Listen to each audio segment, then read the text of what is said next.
সকলকে জানাই Mary Christmas.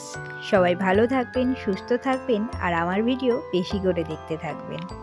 যিশুর বার্থডে হিসাবে বাড়িতেই আজ কেকটা বানিয়ে নিলাম। কিভাবে বানালাম চলুন দেখে নিই একটু। প্রথমে বাদাম, টুটি ফুটি এইসব কিছু নিয়ে লেবুর রস আর গুড়ে ভিজিয়ে রাখলাম কিছুক্ষণ। আর গাছে একটা সুন্দর গোলাপ ফুল হয়েছিল, ঝরে পড়ছে, সেটাও একটু দিয়ে দিলাম। তারপরে 2 কাপ আটা নিলাম, 1 কাপ গুঁড়ো চিনি আর 3 চামচ মতো গুঁড়ো দুধ।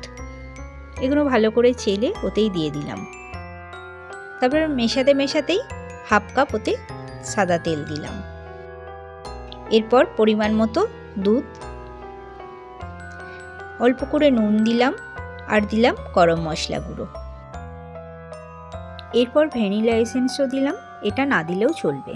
শেষের দিকে দিলাম 1 চামচের 1 চামচ বেকিং পাউডার আর 1/2 চামচ মতো বেকিং সোডা দিয়ে যে পাত্রটাই করব তাতে একটু তেল মাখিয়ে নিয়ে ব্যাটারটা দিয়ে দিলাম।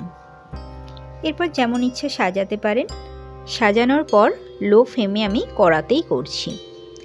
এই কেকটা হতে একটু সময় লাগে, মোটামুটি 50 মিনিট মতো। নাকে সেন্ট আসতেই কেকটা দেখে নিয়ে বন্ধ করে দিয়েছিলাম।